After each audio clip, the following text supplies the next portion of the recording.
നീ ഇപ്പൊ നോക്കി നടത്തുന്ന എല്ലാ ബിസിനസിന്റെയും മൂലധനം എവിടെ നിന്നാണെന്ന് നിനക്കറിയാലോ. ഇലവ് ദേശത്തെ തമ്പുരാന്റെ സഹായം കൊണ്ടുണ്ടായതാ ഇതെല്ലാം. ദേ, നീ ഇപ്പൊ ചവിട്ടി നിൽക്കുന്നതാ ഈ മണ്ണ് വരെ.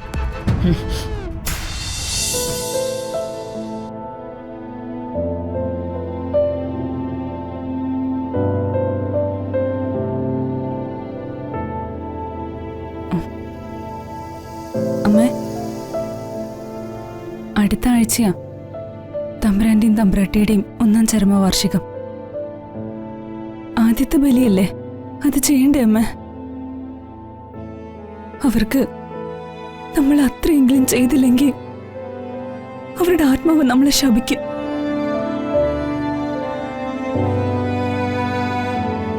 അത്രയ്ക്ക് ഉപകാരം അവരെ കൊണ്ട് നമുക്കുണ്ടായിട്ടുണ്ട്. അതൊന്നും മറക്കാൻ പറ്റുന്നതല്ലല്ലോ.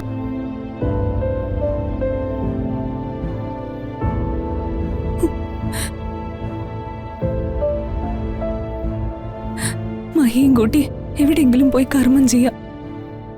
ആ ശാപമെങ്കിലും നമുക്ക് കുറഞ്ഞിരിക്കട്ടെ.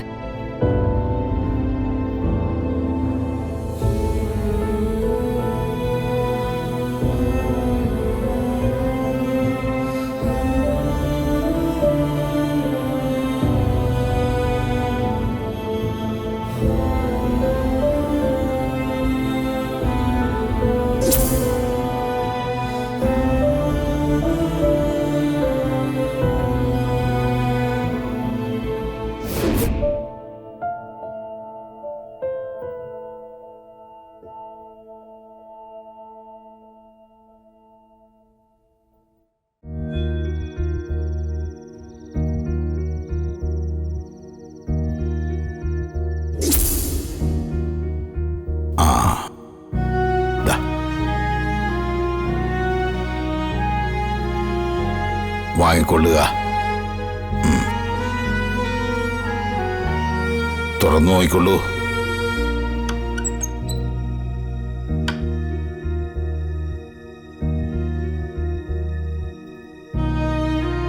ഈ പൊന്ന് നിനക്ക് കൊണ്ടുപോകാം. ഇത് വെച്ച് ഈ പൊന്നിനേക്കാൾ തിളക്കമുള്ള ഒരു ബിസിനസ് സാമ്രാജ്യം നീ ഉണ്ടാക്കണം. ആഗ്രഹമുണ്ട്. മനസ്സിൽ നന്മയുള്ളവരുടെ ആഗ്രഹങ്ങൾ ദൈവം പെട്ടെന്ന് സാധിച്ചു തരും. ജയരാമന് നല്ലതേ വരൂ.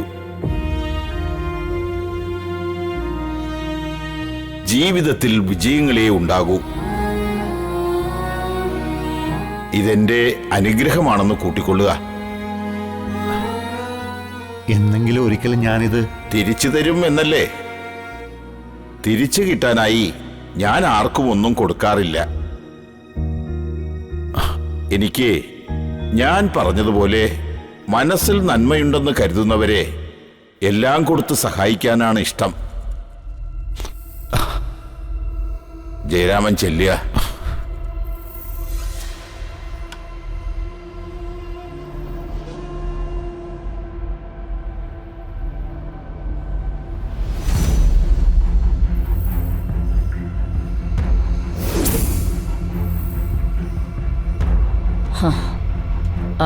ജേട്ടാ,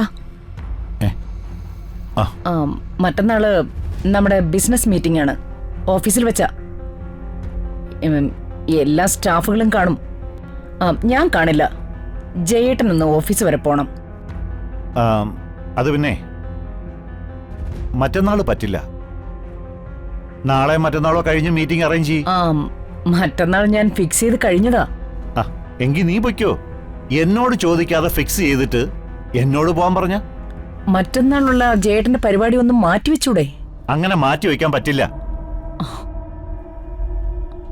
അമ്പലത്തിലേക്ക് പോണം എനിക്ക്. തമ്പുരാന്റെയും തമ്പുരാട്ടിയുടെയും 1-ാമത്തെ ആണ്ടാ മറ്റന്നാൾ. ഏത് തമ്പുരാനും തമ്പുരാട്ടിയും? നിനക്ക് ഏതൊക്കെ തമ്പുരാനെയും തമ്പുരാട്ടിയും അറിയാം? അവരുടെ കാര്യം തന്നെ ഞാൻ പറഞ്ഞത്. വർഷം ഇത്രയും കഴിഞ്ഞില്ലേ? ആ സെന്റിമെന്റ്സ് ഒക്കെ മറന്നൂടെ? അതിന് നിന്നെ പോലെ നന്ദിയില്ലാത്ത ആളല്ല ഞാൻ. പഴയതൊക്കെ നിനക്ക് നിഷ്പ്രയാസം മറക്കാൻ പറ്റുമായിരിക്കും, എനിക്ക് പറ്റില്ല.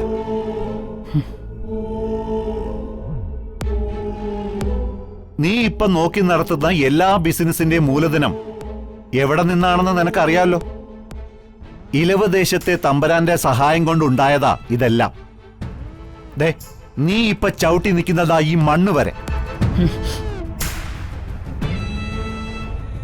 അന്ന് തമ്പുരാന്റെ സഹായത്താൽ ഞാൻ കെട്ടിപ്പൊക്കിയ സാമ്രാജ്യത്തിലാ നീ ഇപ്പൊ റാണിയായിട്ട് വാണോണ്ടിരിക്കുന്നത്. ആ സാമ്രാജ്യം കെട്ടിപ്പടുക്കാൻ ഞാനും കുറെ കഷ്ടപ്പെട്ടിട്ടുണ്ട്. തുടങ്ങാനും തീർക്കാനും വളരെ എളുപ്പോ. അത് നിലനിർത്തിക്കൊണ്ടു പോവാനാ പാട്. നീ അങ്ങനെ പാടുപെടണ്ട, എല്ലാം അങ്ങ് വിൽക്കാം. ആവശ്യത്തിനും അനാവശ്യത്തിനുമായി കുറെ സമ്പാദിച്ചല്ലോ, അതും മതിയെന്ന് വെക്കണം. എന്റെ ഭർത്താവിന് നല്ല വയസ്സായി, അതിന്റെ ലക്ഷണമാ ഇതൊക്കെ. പണ്ട് ആ തമ്പുരാൻ കുറച്ച് പൈസ തന്നു എന്ന് കരുതി മരിക്കും വരെ ഇനി അതോർത്ത് ജീവിക്കണോ? ജീവിക്കണം. അതിനെയാണ് നന്ദി എന്ന രണ്ടക്ഷരം കൊണ്ട് ഞാൻ ഉദ്ദേശിക്കുന്നത്. അന്നങ്ങനെ അദ്ദേഹം സഹായിച്ച പൈസയുടെ പുറത്താ സാധാരണ രമയായിട്ട് ജീവിച്ച നീ ഇന്ന് അറിയപ്പെടുന്ന ബിസിനസ്സുകാരി രമാദേവി ആയത്.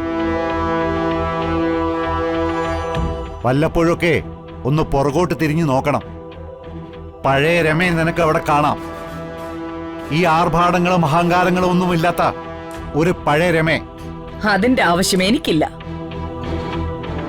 ഇനിയും മുന്നോട്ടു പോയി കുറെ നേടാനുള്ള ഞാൻ പുറകിലേക്ക് നോക്കി എന്റെ പഴയ ജീവിതം ഓർക്കേണ്ട കാര്യമില്ല. ഓർമ്മകളിൽ ജീവിക്കുന്ന ആളല്ല രമാദേവി. അങ്ങനെ നല്ല ഓർമ്മകളും എനിക്കില്ല.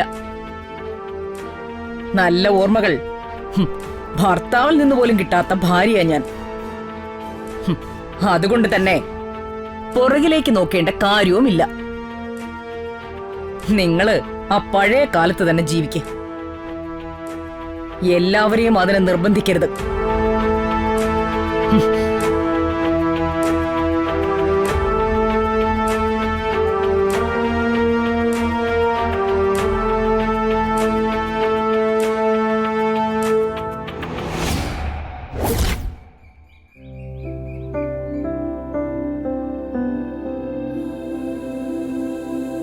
ആ, മുകളിലേക്ക് ആരെയും കണ്ടില്ല.